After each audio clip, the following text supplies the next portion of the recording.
Love this podcast? Support it and sponsor today.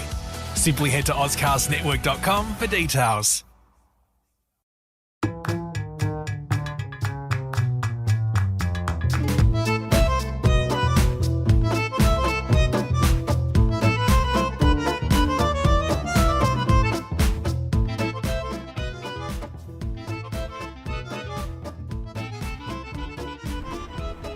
Hello everybody, welcome to this Talking Tendons podcast. My name is Peter Malliaras. I'm an Associate Professor at Monash University. Today I'm talking briefly about a study by one of my PhD students, Igor Sancho. The title is Recreational Runners with Achilles tendinopathy have clinically detectable impairments, a case control study. So we're interested in looking further at psychological and strength impairments between recreational runners with and without Achilles tendinopathy. And looking at this in a larger case control study than what had been done to date, and also looking at maybe multivariate modelling, so looking at which factors most strongly predict Achilles tendinopathy, i.e. the presence of it, being in the Achilles tendinopathy group or not, and also which factors predict severity based on the VISA, which is a pain and function, disease-specific pain and function outcome. So what Igor did in this study is recruit a large number of people. There were 44 recreational male runners and 44 healthy controls that were matched. The reason we did only recruit men is because they are probably different for some of the characteristics we were looking at.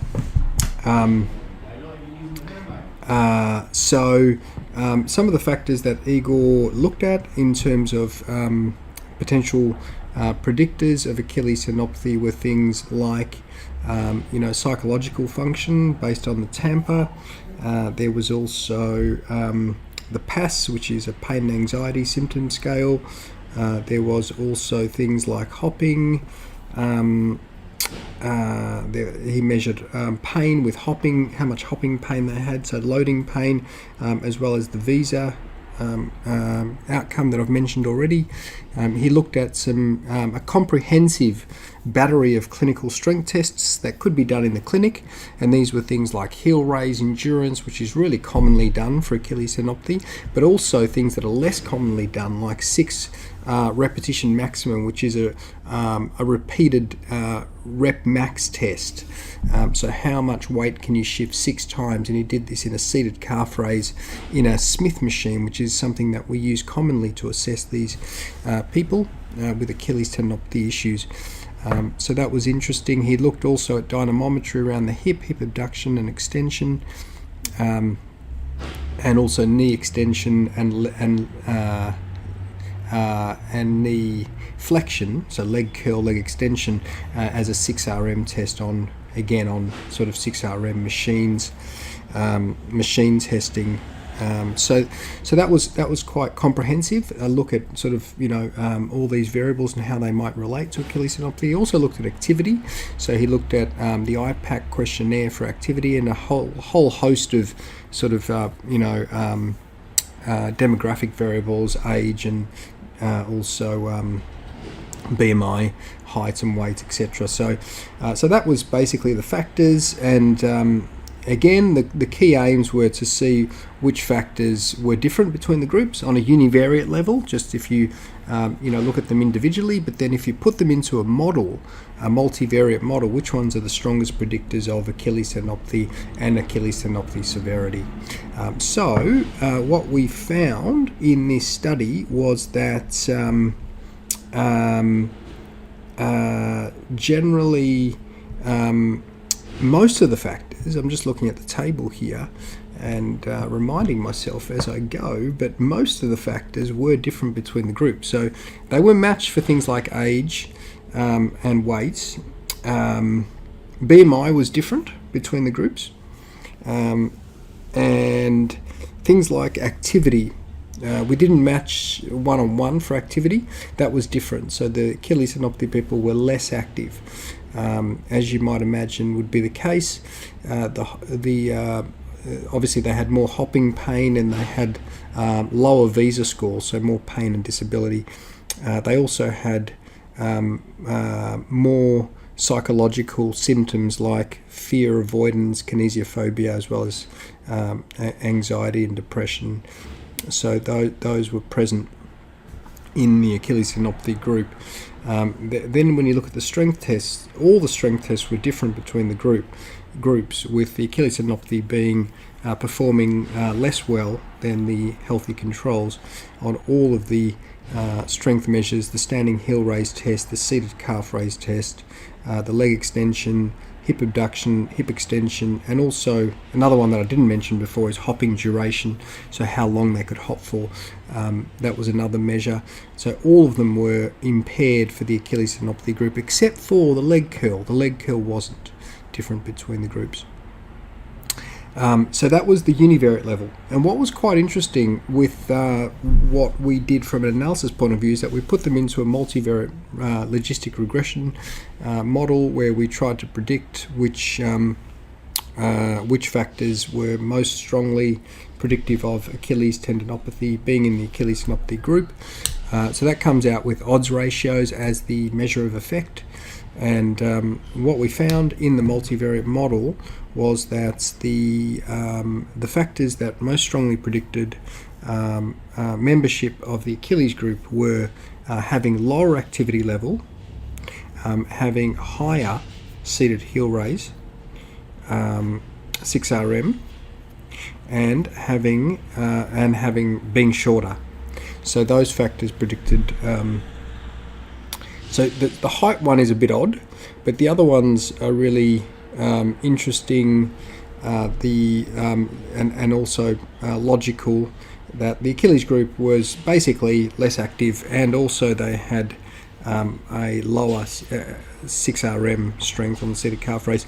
So it was interesting that in the multivariate model, heel raise, calf raise endurance in standing was knocked out. That could be well, it could be for a host of reasons, but one of them could be that knee bent calf raise is more important, or it might just be the differences in the strength parameter that we were measuring, i.e. the fact that we're measuring 6RM versus endurance in standing might be the difference. But it was a very, very strong predictor, seated heel raise 6RM. It was definitely the strongest predictor. It had a ridiculously low odds ratio of 0.001, which is really almost hard to interpret. It's so low.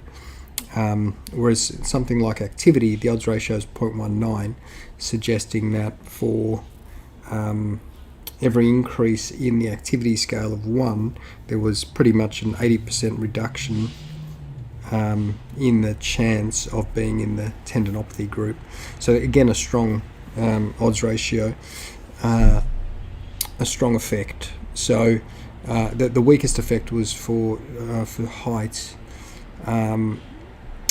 Then we looked at so they were interesting. Then we looked at the predictors of severity based on the visa, and there were 3 predictors that were retained in the final model, and I definitely urge you to have a look at the paper, because it was quite a very, very a priori and structured process of coming up with the model. So looking at different models and model fit to come up with the best model.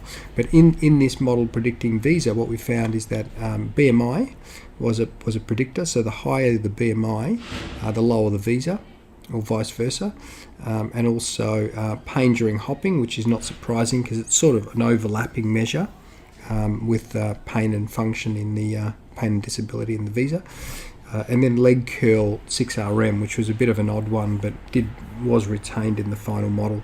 So we discussed some of the implications in detail, but I think probably the most interesting is that we have identified that it does seem that there are differences in terms of leg function, whether that's just a global reduction in leg capacity driven by factors like fear or less activity is hard to say, but it does seem that seated calf raise, at least in this cohort, was a strong predictor of the Achilles tendinopathy group. So definitely something to consider when you're assessing people. And there were also some novel predictors of severity, BMI, and being probably, I think, an interesting one to explore some of the mechanisms there, which we talk about in the discussion. So I just wanted to mention that. Now, probably the last thing to mention is looking at interpreting the seated calf raise. So one of the things that has come out of the seated calf raise is, if you look at table 1, you can see the differences between seated calf raise in both groups, and it's normalised to body weight. And generally, the people that were recreational runners without Achilles tendinopathy could do 1.5 times their body weight. So if they weighed 100 kilos, they could push 150 kilos for a 6RM. Whereas the other group, the Achilles group, tendinopathy group, could do 1.27. So the difference was 0.23 body weights.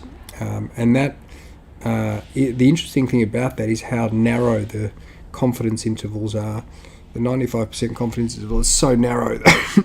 That's why the effect was quite large for that one. So we think that a target of 1.5 for recreational runners on body weights for seated calf raise is probably a reasonable target to aim for. So it's a nice clinical take home from the paper. Excellent. So look, I hope you enjoyed that. I will link the papers and also Igor's other papers in the podcast episode. And I'll see you next time.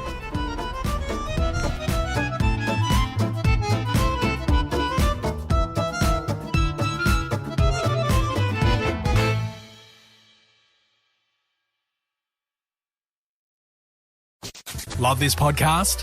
Support it and sponsor today. Simply head to AuscastNetwork.com for details.